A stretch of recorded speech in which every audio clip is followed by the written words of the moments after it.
Hi, welcome to మా Gulf. ఎప్పటిలాగే మరో ఇంట్రెస్టింగ్ అప్డేట్తో మీ ముందుకు రావడం జరిగింది. అదేంటంటే యూఏఈలో వీసా క్షమాభిక్ష అనే కాన్సెప్ట్ను తీసుకొచ్చారు. దాని వివరాలను ఇవాళ మనం పరిశీలిద్దాం. చాలామంది యూఏఈలో ఉండేవారు రెసిడెన్సీ వీసాను కలిగి ఉంటారు.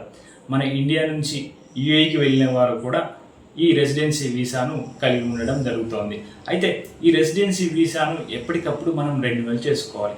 రెన్యువల్ చేసుకోకపోతే అక్కడి ప్రభుత్వం ఖచ్చితంగా మనకు ఫైన్ వేయడం జరుగుతుంది. ఈ ఫైన్ అనేది ఒక రోజుకు 50 దిర్హమ్స్ చొప్పున మనకు వేస్తారు. అలా ఎన్ని రోజులు మనం రెన్యువల్ చేసుకోకపోతే అన్ని రోజుల వరకు ఖచ్చితంగా ఫైన్ గుంజడం జరుగుతుంది. అయితే ఇండియా, శ్రీలంక లాంటి ప్రాంతాల నుంచి చాలామంది యూఏఈకి పనిచేసేందుకు వెళ్తూ ఉంటారు. ఆ కార్మికులు చిన్న లేదా పెద్ద కంపెనీల్లో పనిచేస్తూ ఉంటారు. అయితే అలాంటి వారికి కూడా రెసిడెన్సీ వీసా కలిగి ఉంటారు. తమ కంపెనీ ఏదో ఒక సమయంలో మూతపడడం లేదా ఆ కంపెనీ ఓనర్ కొన్ని అనివార్య కారణాల వల్ల అబ్స్కాండ్ అయితే సదరు కంపెనీ కార్మికులు తమ వీసాను రెన్యువల్ చేసుకోవడానికి ఇబ్బంది పడతారు. అలాంటి వారి కోసమే ఈ వీసా క్షమాభిక్ష అనే కాన్సెప్ట్ను తీసుకువచ్చింది యూఏఈ.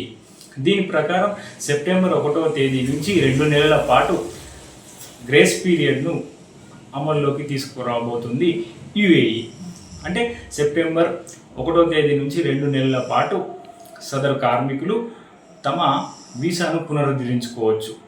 లేదు తమ దేశానికి వెళ్ళిపోతాం అనుకుంటే కూడా యూఏఈ అనుమతిస్తోంది. ఎంచెక్క వాళ్ళు ఆ 2 నెలల సమయంలోపు తమ దేశాలకు వెళ్ళిపోవచ్చు.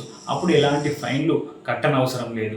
ఒకవేళ అక్కడే ఉండి పని చేసుకుంటాం అనుకుంటే తమ వీసాను పునరుద్ధరించుకునేందుకు ఈ 2 నెలల గ్రేస్ పీరియడ్ టైంను కేటాయించింది యూఏఈ ప్రభుత్వం. ఈ ఇన్ఫర్మేషన్ మీకు నచ్చినట్లయితే వెంటనే మా ఛానల్ సబ్స్క్రైబ్ చేసి లైక్ కొట్టి షేర్ చేయండి. మాకు సపోర్ట్గా నిలవండి.